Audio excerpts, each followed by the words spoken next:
Welcome to SOC 480, the Juvenile Delinquency course. I'm the instructor, Professor Hopf, and I created a quick informational video for you to help you learn how to navigate the Blackboard shell and to orient you to the course.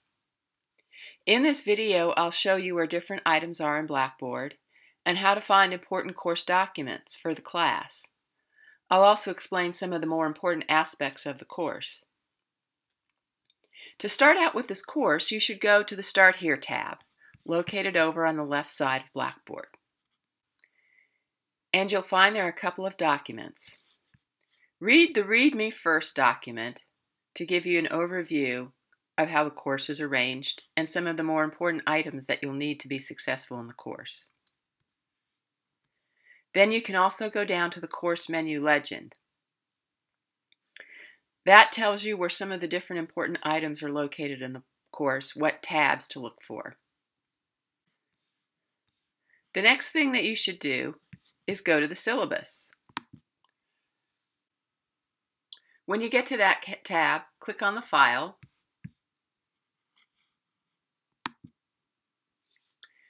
and the syllabus will open.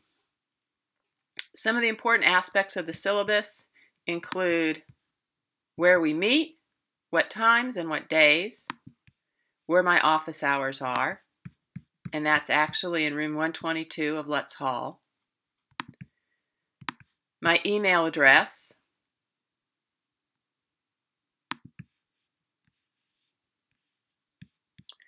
the textbook, which is recommended but not required. And by the way, I think there's a more recent edition. The author is actually Schmaliger and Bartolus. Clemens is Bartolus' first name, so that's an error on my part. Here are the ISBN numbers. The text is helpful if you're inclined to reading texts, and I've asked students whether they felt the text was worth purchasing or not. And students have told me that it was helpful for them to read along because it follows the PowerPoint notes, or rather the PowerPoint notes are drafted out of the text.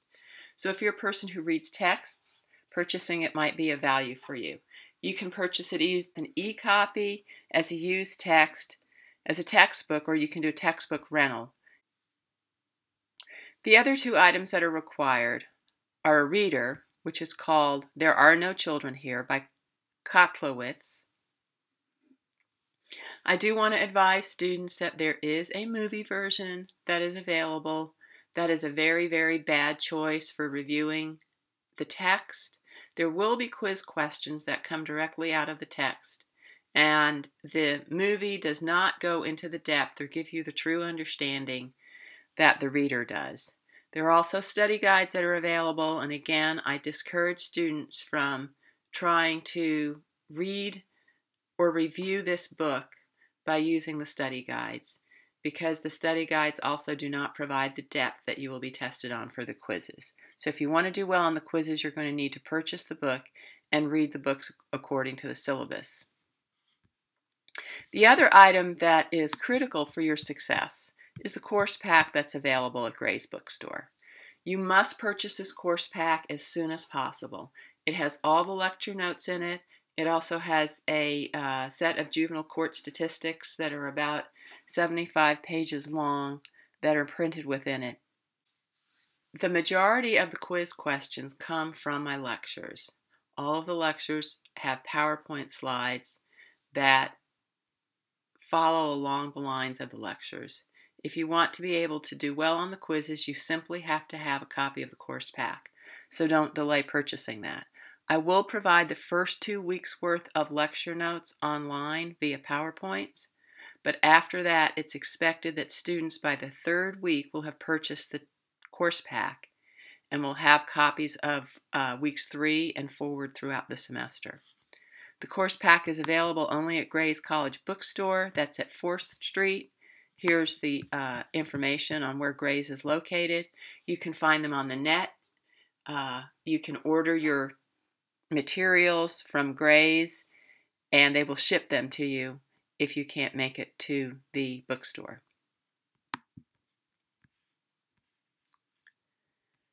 The next important aspect of the syllabus to cover are about tests and quizzes. Quizzes are open notes, open book. And there are 4 quizzes that are scheduled, which each is worth 15% of the final grade. Your lowest quiz grade gets dropped. All of your quizzes will be online, and they will open and close according to the dates that are listed at the back of the reading schedule. These dates are down here. Students are allowed approximately 1 minute per question, and they can use their notes and reading materials during the quiz. This will mean that a 30-question quiz will allow about 30 minutes to answer all the quizzes. And quizzes will also auto-submit at the end of that time limit. It's important for you also to have a reasonably fast and reliable internet connection when you take the quiz. You have to complete the quiz within the time allowed from start to finish. You can't save the quiz and come back to it several hours later, even though you've exited the quiz. Some students think that the time allowed stops ticking if they exit the quiz, and that is not correct. As far as the auto-submit function is concerned, time starts when you open the quiz and it continues on until that 30-minute or whatever it is, 25 or 35-minute time allotment is done, and then it auto-submits. So you can't, for instance, start the quiz at 5 o'clock and then exit out and save it at 5:15 and come back at 6:30 and think that you have 15 minutes left to complete the quiz. Your quiz actually would auto-submit under those circumstances at 5:30. Your end of semester grade will be calculated using the formula that's shown in the syllabus. Attendance and participation will be allocated 15%. Your quizzes will be worth 45%. Each quiz is worth 15%, but we'll be dropping the lowest of the 4 quiz grades. Please be aware that there is a strict electronic policy device in this class. This means that your cell phone must be turned off or set to vibrate. I don't mind at all if you step outside of class to take a call if there's something important. I just ask that you don't be using your electronic devices to communicate with people outside of class. That includes laptops, iPads, or any other kind of device that communicates with people outside of class. The different assignments are outlined very briefly in the syllabus: the implicit association test, the group wiki, the wiki presentation, the public service announcement, concept mapping, and the end of semester reflection worksheet. For more information about those items, you should actually go over to your assignments tab and go into the assignments folder, and that will give you, for each assignment, much more detailed information. Towards the back of the syllabus, there's also a reading schedule and course plan for the class, and this goes week by week, what's due. For example, on the first day of class, we're going to be covering Chapter 1 of the text. It tells you what the topic is, adolescence. If there's additional reading material that's expected, that would be over in this column. It also tells you what assignments are due, and so, for example, the implicit association weapons bias worksheet would be due on 9/15 because that's on the corresponding row. And it will also give you dates on when the quizzes open and when they close over on the right side of the column. So you don't have to read the text, but I do encourage students to read it. There also are required readings. These are required readings here where there will clearly be test questions, and that includes the juvenile court statistics item that posted both on Blackboard and also in your reading packet, and also the reader, There Are No Children Here. The remainder of the syllabus has the various basic U of L statements regarding different aspects of university life. So in a nutshell, that's the syllabus. Let's go back now to the Blackboard tabs and review those and see what's inside of each folder.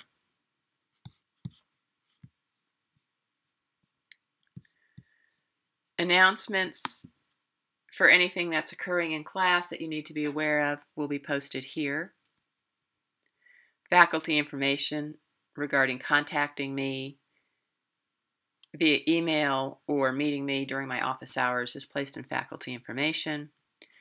Course documents are placed in the course documents tab. It includes a schedule, some of your lecture notes, information about some of the assignments.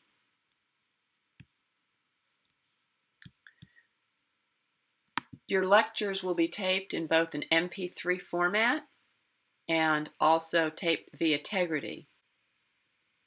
The MP3 formatted tapes will be placed in the Lectures tab. The August 25th lecture will be available approximately 9 p.m. on Tuesday night. Your assignments are placed in the Assignments tab, and for each assignment, there's detailed information regarding the assignment.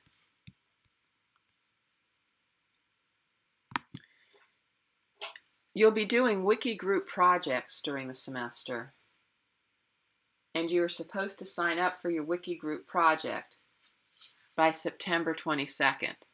Those sign-ups will be available in this tab. Under this tab, there are instructions right now. There are assignment instructions regarding the wiki group project and also a list of the different topics that you can sign up for. We'll talk about that a little bit more in class. Your wiki group projects will actually be placed under the wiki group project tab. You also should be aware that your classes are going to be available through Tegrity.